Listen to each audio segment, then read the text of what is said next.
Hello everyone, welcome to career guide live. তোমরা জানো তোমাদের জিএনএম এএনএম এ জিকে সিরিজ চলছে, সেই সিরিজেরই একটি নতুন ক্লাস নিয়ে আজকে চলে এসেছি। চলো দেখা যাক ফার্স্ট কোশ্চেন কি আছে। আচ্ছা, ফার্স্ট কোশ্চেন দেখো, বলেছে ভারতের নেপোলিয়ান কাকে বলা হয়। অপশন এ তে রয়েছে চন্দ্রগুপ্ত মৌর্য, অপশন বি তে রয়েছে সমুদ্রগুপ্ত, অপশন সি তে রয়েছে প্রথম চন্দ্রগুপ্ত, আর অপশন ডি তে রয়েছে হর্ষবর্ধন। আচ্ছা, ফার্স্ট অপশনে যে রয়েছে চন্দ্রগুপ্ত মৌর্য, চন্দ্রগুপ্ত মৌর্য কিন্তু মৌর্য সাম্রাজ্যের প্রতিষ্ঠাতা। ঠিক আছে। অপশন বি তে যে রয়েছে সমুদ্রগুপ্ত, সমুদ্রগুপ্ত গুপ্ত সাম্রাজ্যের সর্বশ্রেষ্ঠ শাসক। আচ্ছা, অপশন সি তে রয়েছে প্রথম চন্দ্রগুপ্ত, প্রথম চন্দ্রগুপ্ত গুপ্ত সাম্রাজ্যের একজন অন্যতম শাসক, এনাকে কিন্তু গুপ্ত সাম্রাজ্যের প্রকৃত প্রতিষ্ঠাতাও বলা হয়। আচ্ছা, অপশন ডি তে রয়েছে হর্ষবর্ধন, হর্ষবর্ধন টাইটেল নিয়েছিল সকল উত্তর পথস্বামী। ঠিক আছে। আচ্ছা, দেখো, এক্ষেত্রে আমাদের ভারতের নেপোলিয়ান বলা হয় কিন্তু অপশন বি সমুদ্রগুপ্তকে। কে বলেছিলেন? ভিনসেন্ট স্মিথ সমুদ্রগুপ্তকে বলেছিলেন ভারতের নেপোলিয়ান। তো গুপ্ত সাম্রাজ্য থেকে তোমাদের আরও কিছু ইম্পর্টেন্ট কোশ্চেন আসে পরীক্ষায়, সেগুলো একটু বলে দিই।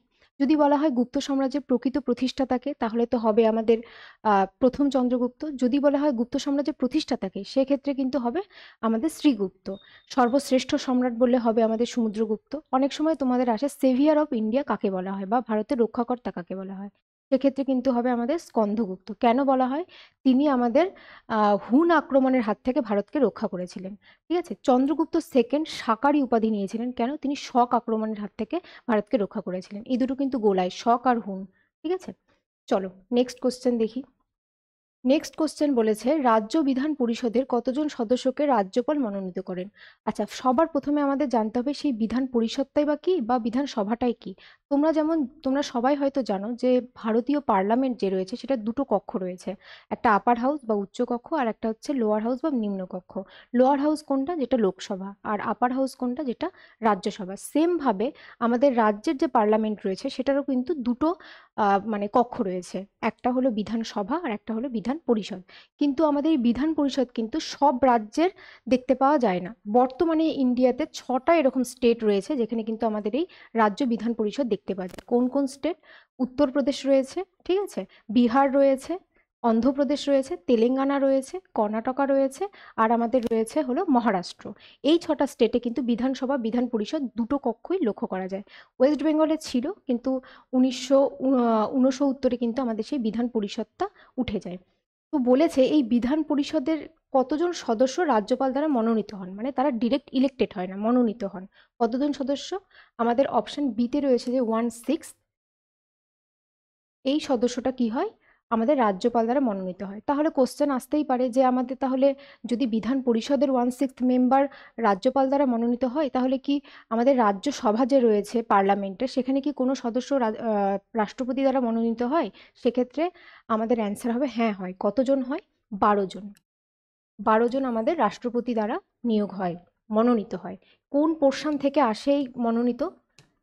এটাতে আমরা মনে রাখি সুবিধার্থে যে লাস্ট, এলতে হয় লিটারেচার, এতে হয় আর্টস, এসতে হয় সায়েন্স, আর এসতে হয় সোশ্যাল সার্ভিস। ঠিক আছে। চলো নেক্সট কোশ্চেন দেখি। নেক্সট কোশ্চেন বলেছে, এটা গোপাল হবে না, হ্যাঁ, এটা ভূপাল গ্যাস দুর্ঘটনা হবে। ভূপাল গ্যাস দুর্ঘটনার জন্য কোন গ্যাস দায়ী? অপশন এতে রয়েছে মিথাইল আইসোসায়ানেট, অপশন বিতে রয়েছে কার্বন মনোক্সাইড, অপশন সিতে রয়েছে মিথাইল আইসোসায়ানাইট, আর অপশন ডিতে রয়েছে মার্কিউরাস অক্সাইড। তো ভূপাল গ্যাস দুর্ঘটনার সালটা খুব ইম্পর্টেন্ট। তোমাদের সালটা হচ্ছে 1984। তারিখটাও ইম্পর্টেন্ট, 3 ডিসেম্বর। 2 ডিসেম্বর গভীর রাতে হয়েছিল, সেই জন্য এটাকে 3 ডিসেম্বর ধরা হয়। ঠিক আছে। এটার জন্য দায়ী হলো মিথাইল আইসোসায়ানেট। চলো নেক্সট কোশ্চেন দেখি। নেক্সট কোশ্চেন বলেছে নিম্নের কোন উৎসবটি কার সরি নিম্নের কোন উৎসেচকটি কার্বোহাইড্রেট পরিপাকে সাহায্য করে? অপশন এতে রয়েছে পেপসিন, অপশন বিতে রয়েছে ট্রিপসিন, অপশন সিতে রয়েছে রেনিন, আর অপশন ডিতে রয়েছে টায়ালিন। আচ্ছা, অপশন এতে রয়েছে যে পেপসিন। পেপসিন কিন্তু আমাদের প্রোটিন বিপাকে সাহায্য করে। এই পেপসিন উৎসেচকটা আমাদের প্রোটিন বিপাকে সাহায্য করে। এই পেপসিন উৎসেচকটা কোথায় থেকে নিঃসৃত হয়? এটা নিঃসৃত হয় আমাদের পাকস্থলী থেকে। ঠিক আছে। পরেরটা যে রয়েছে ট্রিপসিন, এটাও হলো প্রোটিন ভঙ্গক একটা উৎসেচক। এটা কোথা থেকে নিঃসৃত হয়? এটা আমাদের নিঃসৃত হয় কিন্তু অগ্ন্যাশয় রস থেকে। ঠিক আছে। আচ্ছা, অপশন সিতে যে রেনিন রয়েছে সেটাও এই কার্বোহাইড্রেটকে পরিপাক করে না। অপশন ডিতে রয়েছে টায়ানিন, এটাই করে আমাদের কার্বোহাইড্রেট পরিপাকে সহায়তা করে। ঠিক আছে। চলো নেক্সট কোশ্চেন দেখি। নেক্সট কোশ্চেন বলেছে কোন মৌল কোন মৌল ধাতুর অভাবে ক্লোরোফিল গঠন ব্যাহত হয়? অপশন এতে রয়েছে আয়রন, অপশন বিতে রয়েছে ম্যাগনেসিয়াম, অপশন সিতে রয়েছে ফসফরাস, আর অপশন ডিতে রয়েছে নাইট্রোজেন। তো আমাদের বলেছে ক্লোরোফিল গঠন ব্যাহত হয়, সেক্ষেত্রে কিন্তু আমাদের অপশন বি ম্যাগনেসিয়াম হবে। ঠিক আছে। আচ্ছা, সালোক সংশ্লেষের ক্ষেত্রে খুব ইম্পর্টেন্ট কিছু জিনিস, সেটা আমি তোমাদেরকে বলে দিচ্ছি। আমাদের সালোক সংশ্লেষ কিন্তু দুটো দুটো সময় দুটো পদ্ধতিতে ঘটে। সূর্যালোকের উপস্থিতিতে তোমরা জানো যে আলোক যেটা হচ্ছে একটা সূর্যালোকের উপস্থিতিতে ঘটে, আর একটা সূর্যালোকের অনুপস্থিতিতে ঘটে। তো সূর্যালোকের উপস্থিতিতে যে ঘটে সালোক সংশ্লেষ প্রক্রিয়াটাতে, সেখানে কি উৎপন্ন হয় আমাদের? তোমরা সবাই জানো সেখানে O2 উৎপন্ন হয়। সেম ভাবে রাত্রিবেলা যে ঘটে, আলোকবিহীন প্রক্রিয়ায় যে ঘটে, সেখানে আমাদের কি উৎপন্ন হয়? CO2 উৎপন্ন হয়। সেই জন্য অনেকেও দেখবে বলবে যে রাত্রিবেলায় গাছের নিচে দাঁড়াতে নেই, গরমও অনুভব হয়। কেন অনুভব হয়? সেই টাইমে কিন্তু গাছ কার্বন ডাই অক্সাইড উৎপন্ন করে। ঠিক আছে। আর একটা তোমাদের কোশ্চেন আসে এখান থেকে, সেটা হচ্ছে সালোক সংশ্লেষ প্রক্রিয়ায় কি জারিত হয় আর কি বিজারিত হয়। ঠিক আছে। তো আমাদের সালোক সংশ্লেষ প্রক্রিয়ায় কিন্তু জারিত হয় হলো H2O, আর বিজারিত হয় কিন্তু CO2। ঠিক আছে, এই দুটো কোশ্চেনও খুব ইম্পর্টেন্ট। চলো নেক্সট কোশ্চেন দেখি। নেক্সট কোশ্চেন বলেছে আলমাট্টি ড্যাম কোন নদীর ওপর অবস্থিত? অপশন এতে রয়েছে কৃষ্ণা, অপশন বিতে রয়েছে কাবেরী, অপশন সিতে রয়েছে নর্মদা, আর অপশন ডিতে রয়েছে মহানদী। তো আলমাট্টি ড্যাম কিন্তু আমাদের অপশন এতে রয়েছে কৃষ্ণা রিভারের ওপরে, সেটা কিন্তু আলমাট্টি ড্যাম অবস্থিত। তো তোমাদের ড্যামের পার্সপেক্টিভ থেকে দেখলে দুটো পোর্শন গুরুত্বপূর্ণ, একটা তো কোন নদীর ওপরে, প্লাস কোন স্টেটে আছে সেটা। তো আমাদের এই আলমাট্টি ড্যামটা রয়েছে কিন্তু কর্ণাটকে। ঠিক আছে। আচ্ছা, আমাদের নর্মদা রিভারের ওপর একটা খুব ইম্পর্টেন্ট সর্দার সরোবর বাঁধ কিন্তু নর্মদা নদীর উপরও রয়েছে। কোথায় রয়েছে সেটা? সেটা রয়েছে কিন্তু আমাদের গুজরাটে। আচ্ছা, তোমাদের বাঁধ থেকে আরও বেশ কিছু কোশ্চেন আগের ভিডিওগুলোতে আমি করিয়ে দিয়েছি, আর একবার সেগুলো একটু বলে দিই যাতে তোমাদের মনে থাকে। যদি বলা হয় আমাদের হাইয়েস্ট ড্যাম বা টলেস্ট ড্যাম, সেক্ষেত্রে কিন্তু আমাদের হবে তেহেরি ড্যাম। ঠিক আছে। কোন রিভারের ওপর রয়েছে? রিভারের ওপর রয়েছে, আর প্লাস তার থেকেও বেশি ইম্পর্টেন্ট কোন রাজ্যে রয়েছে। ঠিক আছে। রাজ্যে রয়েছে উত্তরাখণ্ড। আর কোন রিভারের ওপর যদি রয়েছে সেটা তোমরা আমাকে কমেন্ট সেকশনে জানাবে।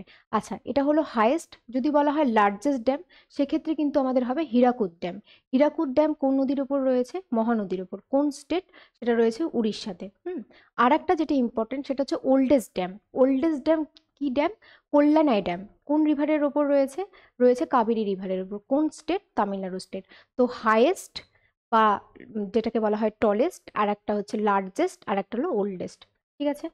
চলো নেক্সট কোশ্চেন দেখি। নেক্সট কোশ্চেন বলেছে সম্রাট অশোক কবে সিংহাসন আরোহণ করেন? অপশন এতে রয়েছে 169 BC, অপশন বিতে রয়েছে 273 BC, অপশন সিতে রয়েছে 261 BC, আর অপশন ডিতে রয়েছে 185 BC। ঠিক আছে। তো এখানে বলছে সিংহাসন আরোহণ করেন, সিংহাসন কিন্তু আরোহণ করেছিলেন 273 BC-তে। তো যদি বলা হয় তার রাজ্যাভিষেক কবে হয়, তিনটে সাল খুব ইম্পর্টেন্ট। এটা হচ্ছে সিংহাসন আরোহণ করেন 273 BC। আচ্ছা, যেটা অপশন এতে রয়েছে এই টাইমটাতে কিন্তু সম্রাট অশোকের রাজ্যাভিষেক হয়েছিল। ঠিক আছে। আর সব থেকে যেটা মোস্ট ইম্পর্টেন্ট সেটা হচ্ছে 261 BC, যেই টাইমে অশোক কলিঙ্গ যুদ্ধ করেছিল। ঠিক আছে। চলো নেক্সট কোশ্চেন দেখি। নেক্সট কোশ্চেন বলেছে বেরি রোগ কোন ভিটামিনের অভাবে হয়ে থাকে? আচ্ছা, অপশন এতে রয়েছে দেখো ভিটামিন কে, অপশন বিতে রয়েছে ভিটামিন এ, অপশন সিতে রয়েছে ভিটামিন বি, আর অপশন ডিতে রয়েছে ভিটামিন ডি। আচ্ছা, ভিটামিন কে এর অভাবে কি হয়? ভিটামিন কে আমাদের রক্তকে জমাট বাঁধতে সাহায্য করে। তো স্বাভাবিকভাবে যদি ভিটামিন কে আমাদের অভাব হয় তাহলে রক্ততঞ্চনে বাধা হবে। আচ্ছা, অপশন বিতে যেটা রয়েছে ভিটামিন এ, ভিটামিন এর অভাবে কিন্তু আমাদের চোখের সমস্যা বা রাতকানা এই ধরনের রোগ কিন্তু ভিটামিন এর অভাবে হয়ে থাকে। আচ্ছা, ভিটামিন বি এর অভাবে আমাদের কিন্তু বেরি রোগ হয়। ঠিক আছে, তাহলে আমাদের অ্যান্সার হবে অপশন সি। আচ্ছা, অপশন ডিতে যে রয়েছে ভিটামিন ডি, ভিটামিন ডি এর অভাবে ছোটদের মানে বাচ্চাদের হয় রিকেট, আর বড়দের হয় অ্যাস্ট্রিওম্যালেসিয়া। কারণ কি? এটা ক্যালসিয়ামের সাথে রিলেটেড। ঠিক আছে। চলো নেক্সট কোশ্চেন দেখি। নেক্সট কোশ্চেন বলেছে আরটিআই অ্যাক্ট কখন কার্যকারী হয়? আরটিআই অ্যাক্টটা কি ফার্স্ট সেটা জানতে হবে। আরটিআই অ্যাক্ট হলো রাইট টু ইনফরমেশন অ্যাক্ট। এই অ্যাক্টটা বলেছে কত সালে কার্যকর কার্যকারী হয়। অপশন এতে রয়েছে 2002, অপশন বিতে রয়েছে 2004, অপশন সিতে রয়েছে 2005, আর অপশন ডিতে রয়েছে 2008। তো আমাদের এটা কার্যকরী হয়েছিল 2005-এ। ঠিক আছে। চলো নেক্সট কোশ্চেন দেখি। নেক্সট কোশ্চেন বলেছে ভারতের দীর্ঘতম রেলওয়ে টানেল কোনটি আর কি নিচে? আচ্ছা, অপশন এতে রয়েছে অটল টানেল, অপশন বিতে রয়েছে ভূপেন হাজারিকা টানেল, অপশন সিতে রয়েছে পীরপাঞ্জাল টানেল, আর অপশন ডিতে রয়েছে উপরের কোনোটিই নয়। আচ্ছা, অটল টানেল হলো ভারতের দীর্ঘতম রেলওয়ে টানেল, না এটা হচ্ছে রোড টানেল। ঠিক আছে, এই রোড টানেল যদি বলা হয় সেক্ষেত্রে কিন্তু আমাদের হবে অটল টানেল। আচ্ছা, অপশন বিতে যেটা রয়েছে ভূপেন হাজারিকা টানেল, এটা হলো আমাদের হচ্ছে ভারতের দীর্ঘতম নদী সেতু। সেতু যদি বলা হয় সেটা কিন্তু আমাদের হবে ভূপেন হাজারিকা টানেল। এটা লোহিত নদীর উপরে রয়েছে, লোহিত নদীর উপরে রয়েছে। সেটা কোথায় রয়েছে? আসামে রয়েছে। ঠিক আছে।